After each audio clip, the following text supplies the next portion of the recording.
Evolve ensure grittiness. It starts with an attitude. We need swagger, okay? Regardless of what happens out there. Doesn't matter. Keep your swagger.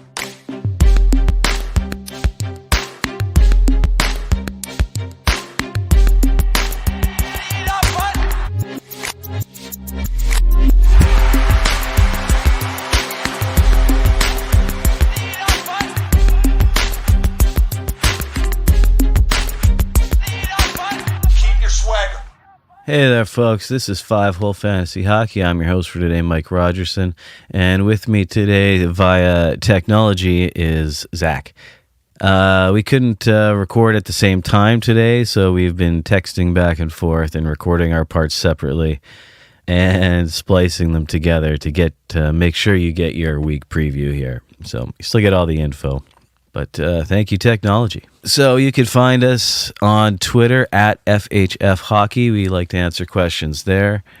And you can also find us and a couple thousand other folks at our Fantasy Hockey Discord. You can find links to both in the show notes. If you have any questions or if you want to hear us talk about something on the show, you can hit us up there. So here we go. Let's dive right into it with the injury report from Zach. Start off with some good news, actually, for once. That'll be nice. Adam Henrique, he was out for a game. His wife had a baby. He came back in the game tonight against Chicago. Dude had a goal. So congrats on the new kid.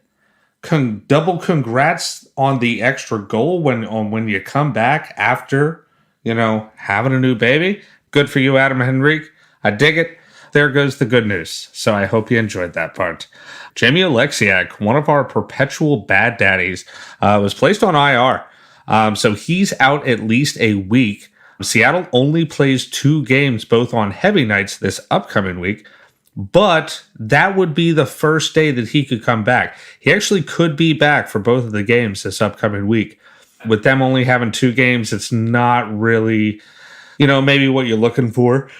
Because he is, one of those guys that at least I'm usually looking at for, more bangs and stuff like that, residual stats, and, he's more of a streamer. So he's not going to be on your, even on your roster right now. If you're holding on to him, at least he's in the IR spot. Next up, Kevin Shattenkirk, day-to-day, lower body injury. We'll just fly through a couple. Then we'll get into some, more important ones. Denis Gurianov, day-to-day, upper body injury. He was actually on a 3-game point streak and broke that point streak, the game that he got hurt in. So he is day-to-day. Big one here, Zach Werenski. Dude, he is out. He is out for the rest of the season. Torn labrum. Erica Branson also left in the same game that Zach Werenski got hurt in. And you got to wonder, what's kind of going to happen with the power play down there. It seems like, Jake Bean might be the answer. He did have 2 assists in their game today, and one of them was on the power play.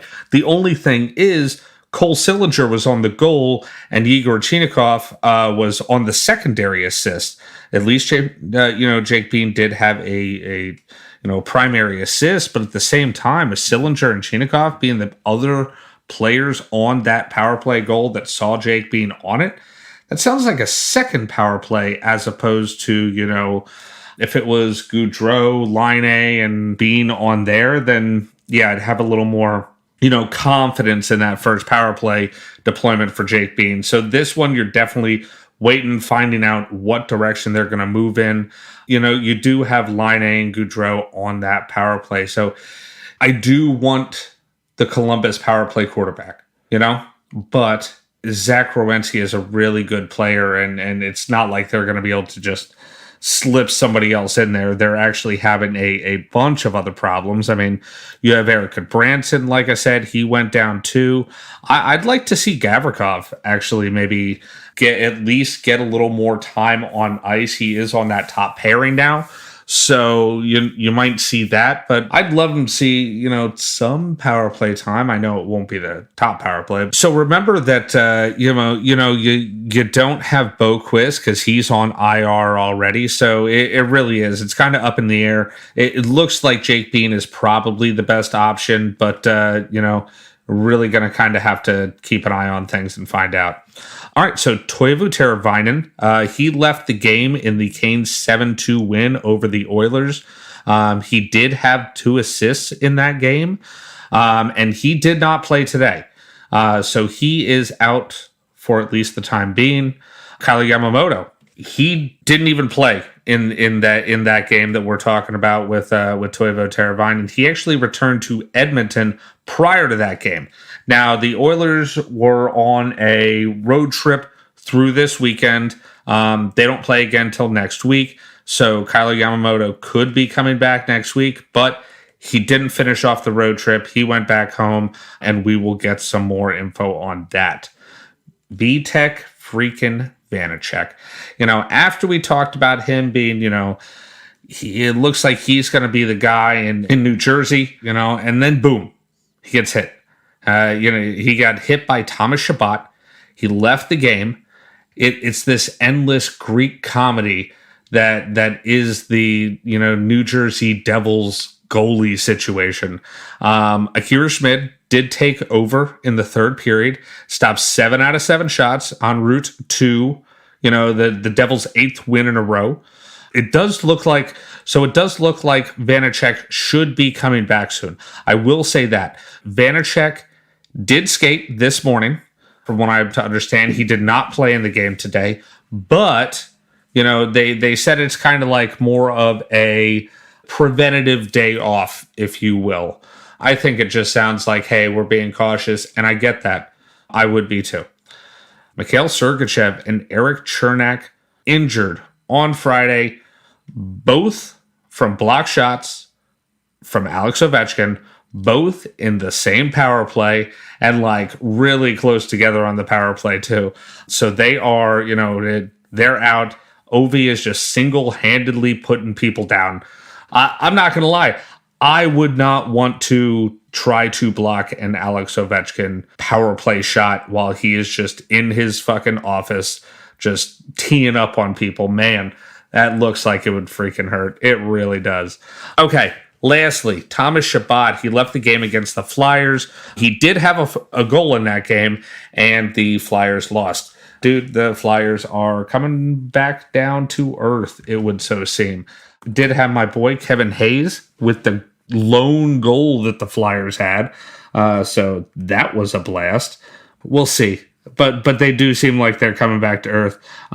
They've lost 2 in a row here. And against, beatable opponents too. You want to beat the Blue Jackets. You want to beat the Senators. They have a tough week and a half coming up here. So we'll see how it goes for them. But not going to lie, the Flyers have not looked good this week. And that is it for injuries. Previous week standout performances. Dude, I got to take Chando Steeves. I do. I got to take Chando Steeves on this one. He's been a big part of the Golden Knights' 9-game win streak. He's a little bit more highly owned than we like, but it's a definite go look at only 68%.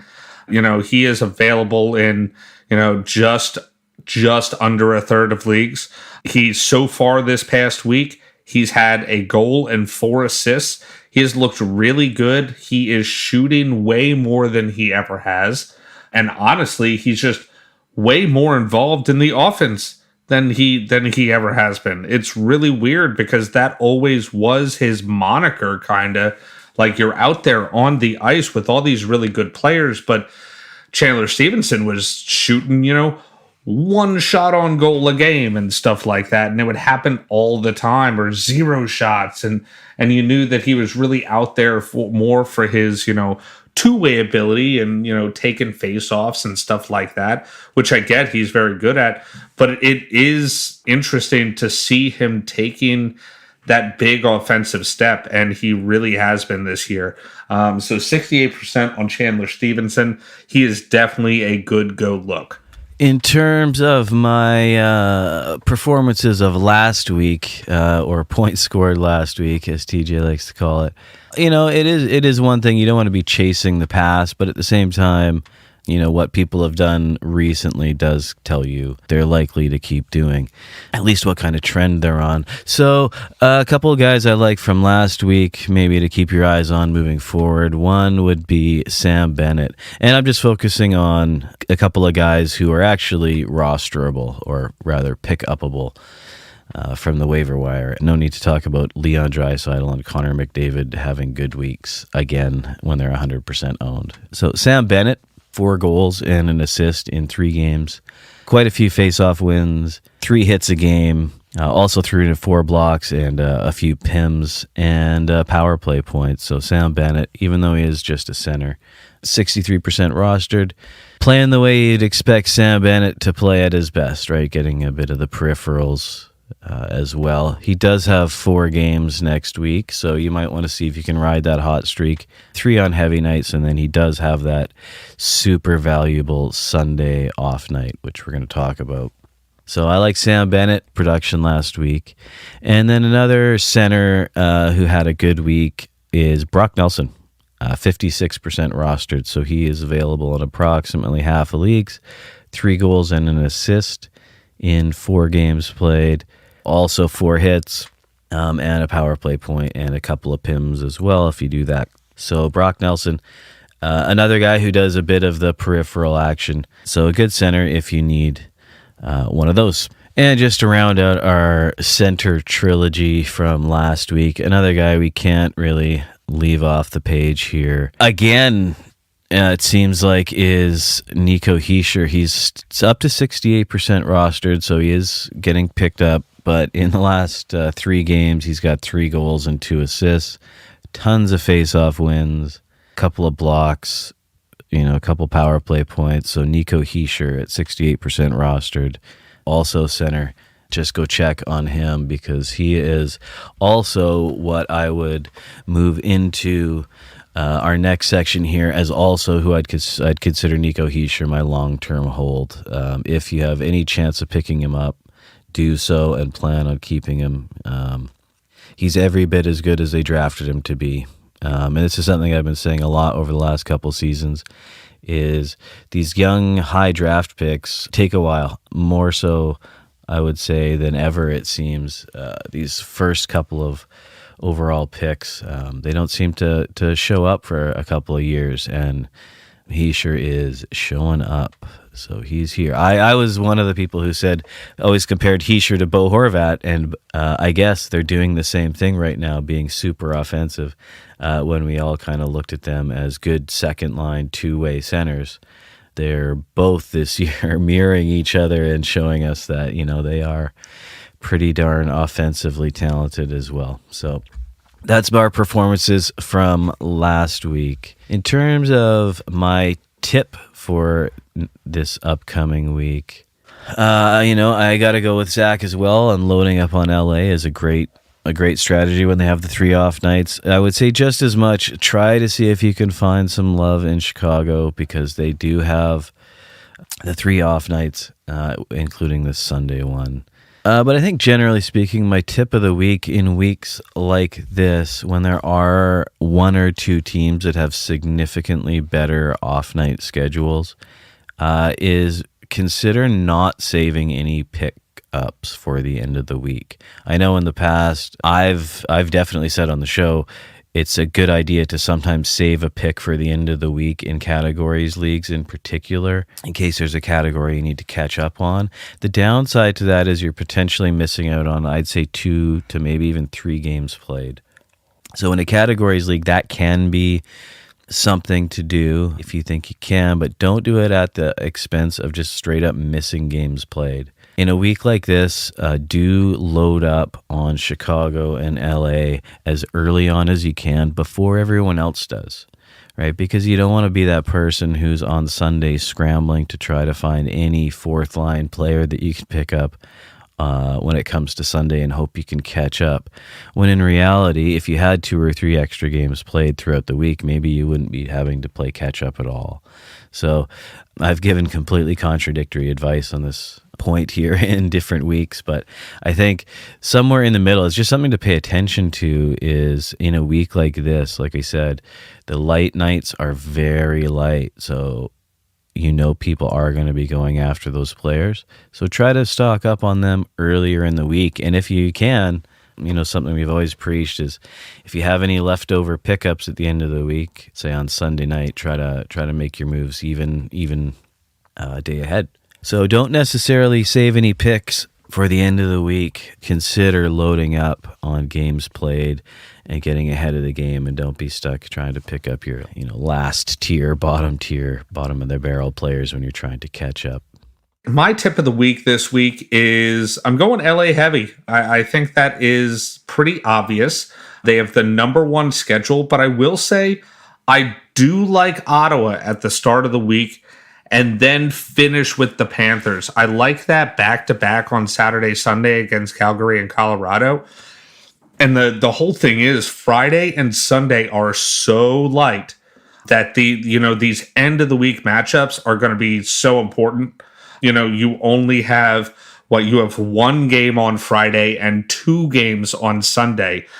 There is nobody that plays both Friday and Sunday. So you got to pick your poison, but you might be trying to get something in there on that last day.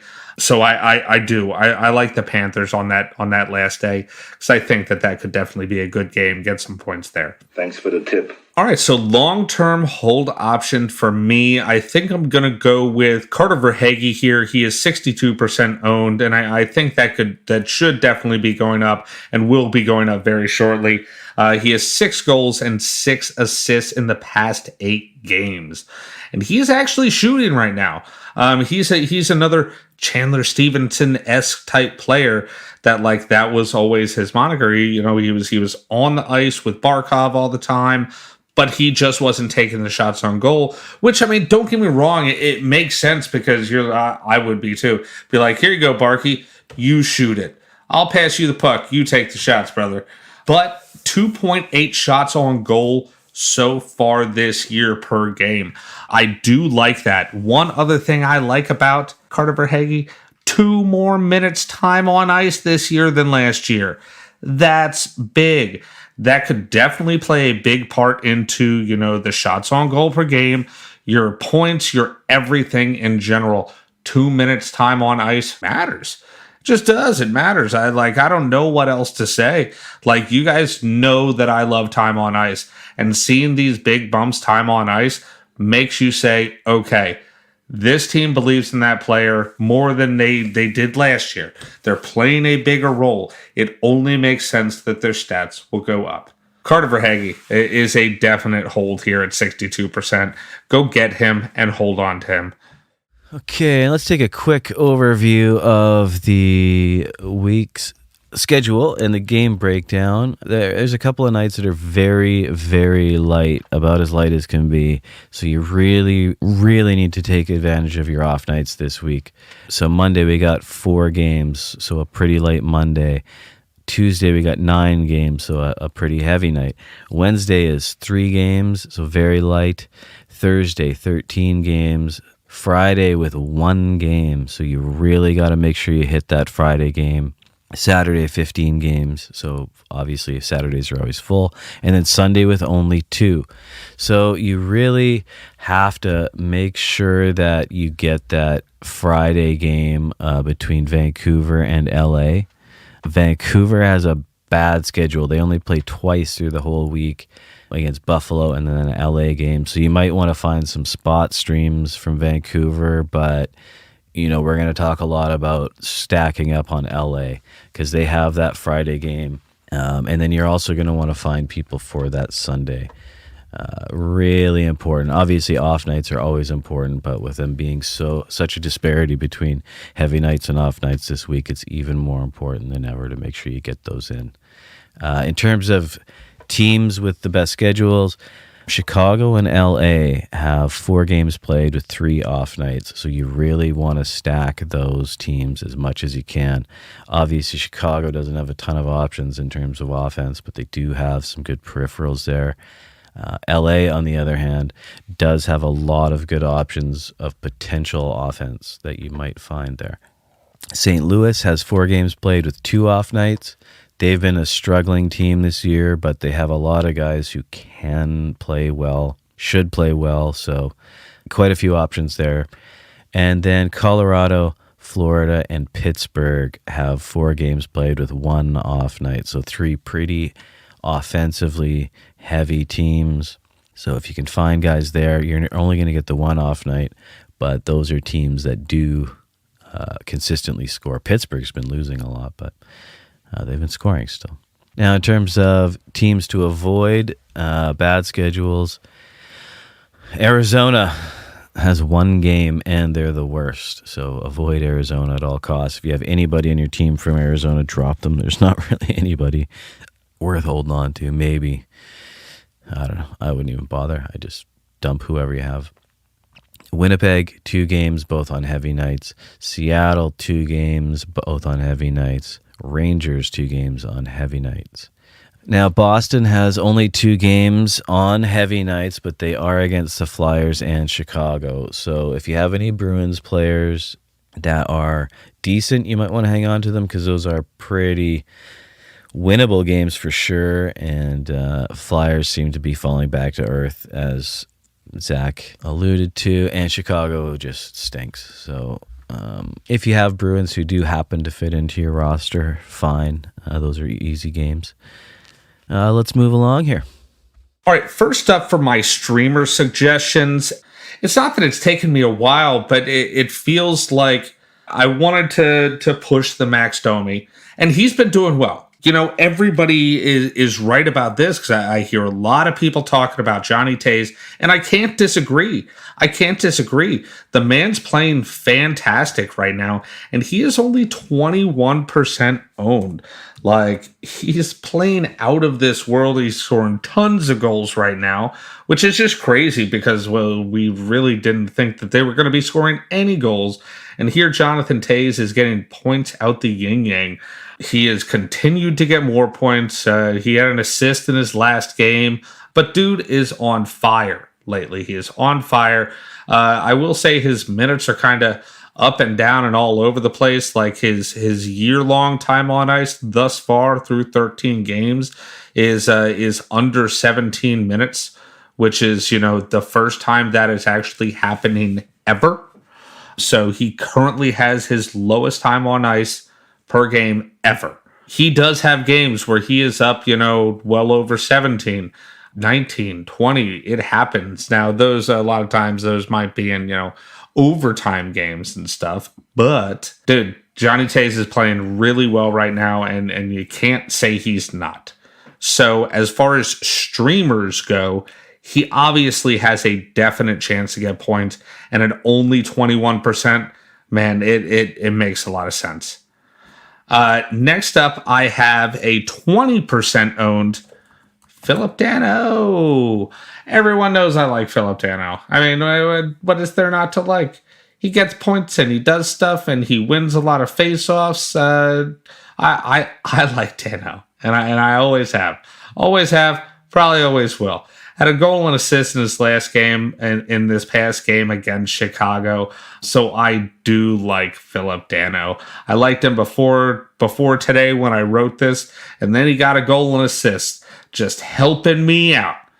He is playing a decent amount of time on ice. I like his line mates, and seriously, at only 20% owned, he is a great steal to pick up and at least ride with.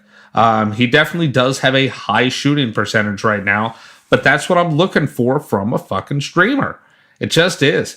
And you want to talk about, you know, Johnny Toews, his time on ice going down.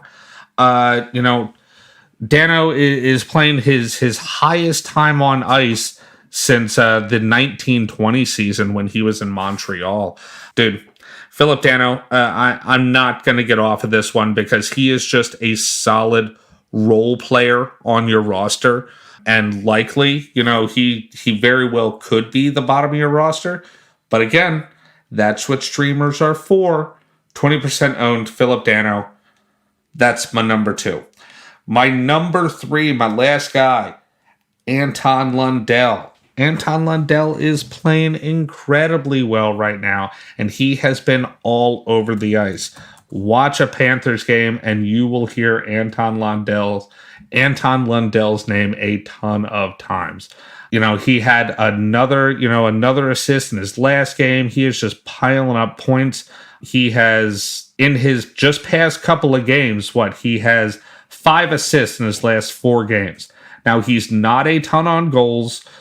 He's not going to take a ton of shots or shots on goal, but he does take them. He's up and down. There are games where he's only shooting on goal once or twice, but then there's games that you'll see, 4 or 5 shots on goal. But I do know this. He is a good talent on offense. He is a fantastic passer. He is a good two-way center, and I like Anton Lundell. 39% owned. He is over 50% available. I like it. I like this one.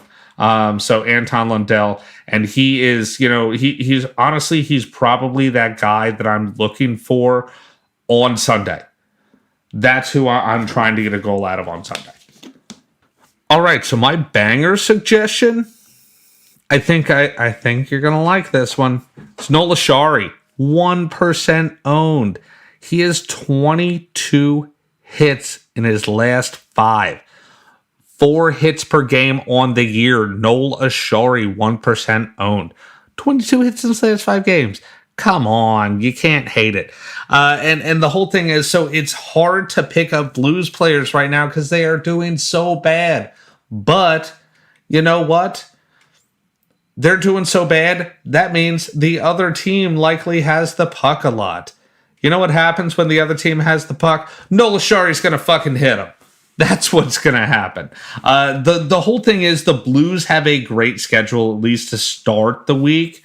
And I get that. So you can at least look for the, Blues games to get you some banger stats. And I think Nola Shari is a great place to start. Kind of get up on that stat in the beginning of the week. See if you can ride it through the end. But Nola Shari at 1% owned is a fantastic pickup. And we all know that Nola Shari can score too. But dude, he has been hitting out of his freaking mind. All right, so my goalie streamer. Man, there ain't shit for goalie streamers. And I love streaming goalies. It's something I actually enjoy quite a bit. I probably do it more than a lot of other people. But there's no one. I'm looking at Cal Peterson, I guess. That's the only possible one that I even somewhat feel comfortable with. Yeah, I'll take the LA Kings and Cal Peterson, I guess. It's hard for me to look anywhere else. They're playing the Canucks. They're playing at the Canucks, and then they're playing at Seattle. So, Cal Peterson's going to get one of those games. Obviously, the Canucks are better than their record shows. And, well, Seattle is surprising. Their record is great. I mean, they keep backing it up. But honestly, LA's playing pretty good this year, too. So they can definitely score goals, and we'll see what happens with a Seattle-LA Kings game. I think Cal Peterson could get that one. The only thing is, that's on a heavy Saturday, and you probably have your starting goalies playing that day anyway. But, man, it's hard to go any other way. So this whole thing, Spencer Knight on Sunday, he's pretty freaking not available. He is very highly owned. I'm never going to say Casey DeSmith. I'm never going to say pick him up. But, I mean, he's a guy that you could pick up if you hate yourself, which is probably a lot of people. It depends on the time of day. You might hate yourself, right early in the morning. I'm not picking up Casey DeSmith. I don't give a shit. He's going to lose to Chicago. Casey DeSmith loses to Chicago on Sunday. You heard it here first. he sucks. But he would, I guess, he would be an option. But I'm not telling you to do it. As far as that, and I'll even stick with the game. I'll even stick with that game. My streamer pick of the week is Johnny Toews. Johnny Toews. I can't ignore it anymore. Jonathan Toews is outplaying a lot of people, getting a ton of points right now. I still do like Max Domi. I think he is a fantastic pickup for Sunday. But my streamer pick of the week, yeah, I think it's going to have to be Jonathan Toews. So that is it for me. I hope that helped you guys out a little bit. I'm glad that I could jump in here after work, record a little bit. All I got to say is, well, Raj, love you. TJ, love you. Everybody else that I didn't name, love you too. Right on, man. Thanks, Zach. Talk to you later, buddy.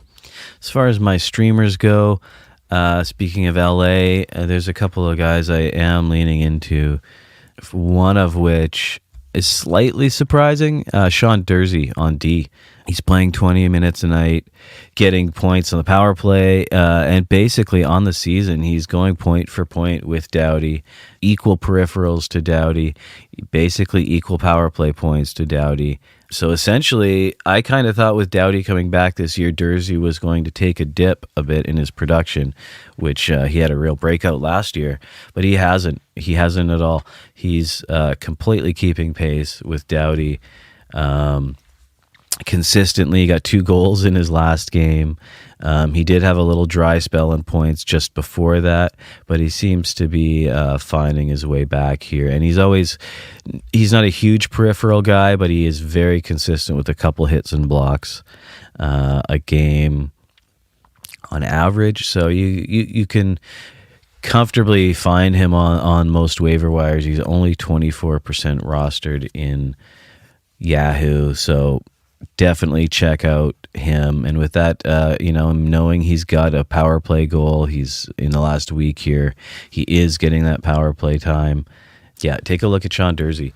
And again, we've talked a lot about the LA schedule. And another guy who I am looking at on LA, he's just not been good. Straight up not been good, but I don't think Viktor Arvidsson is going to be... I don't know what's up. He's getting shots on goal. I mean, he's one of the top shooters on the team over a couple of times a game. Could still even maybe pick it up even a bit more. His minutes are dipping because he hasn't been producing and he hasn't been one of the preferred players of late. But, he's still got 9 points in 15 games, so not really a Viktor Arvidsson quite level that we'd like to see. He is getting power play points, however, so he is still getting power play minutes. And again, given that schedule, given he's a left wing, right wing, making him easy to shuffle around the lineup and make sure you're able to roster him every night, I would take a shot at Viktor Arvidsson, particularly in a league that values shots on goal and or power play points, because I don't know. I feel a little Viktor Arvidsson streak coming on, and he's available at only 16% rostered. So he's a guy I'd take a chance on. Definitely wouldn't want to live or die by it, but I think of the guys who you can find on the waiver wire in Los Angeles, I think he's a really good choice. And then in following my own advice of stocking up heavily on Chicago and LA, I mean, Zach mentioned Johnny Toews, which I agree with 100%. Max Domi, Zach also touched on quickly. Very, very much ready to take a risk on him.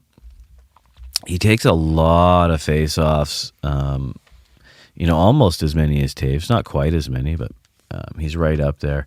Reasonable production, 10 points in 14 games, so I do like him. Chicago's tough. Chicago's really tough outside of those few big guys there. Peripherals, that you've got some options like Jake McCabe getting a ton of blocks lately, almost 4 a game. So if you're after peripherals, Jake McCabe's playing over 20 minutes, gets you quite a few hits, but also a lot of blocks. Sort of the reverse in the bangers area here is Jarod Tinordi has been just ripping it up. 4 points in 6 games, 2 goals, 2 assists, 33 hits in 6 games. So peripheral wise, man, with those off nights, I would take a chance on Jarod Tinordi. Definite hits, definite blocks, and apparently lately possible points. So I'm looking there in terms of peripherals. You can always get a Connor Murphy. You're going to be hard up depending on Chicago for offense. Pretty much anybody you have outside of, even Patrick Kane's under a point per game in the last couple of weeks here. And on the season, he's under point per game. So, there's not really any sure thing in terms of offense in Chicago, but there are tons of peripherals to be had. And that is it for us this week. Hope you enjoyed the week preview. We'll be back on Tuesday with our Tuesday trends, looking at who's hot, who's not, if you will, if they're going to stay that way, if things are going to either trend back up or sustain, regress to the mean, if you will. At any rate, we'll talk to you soon. Thanks, Zach, for helping out with the injuries and everything, even though we couldn't be together. We managed to get it done for everybody. So find us on Twitter at FHF Hockey and jump into our Discord. Again, links are in the show notes. Talk to you soon. Hit us up if there is anybody you want to hear us talk about and look in detail at for Tuesday Trends.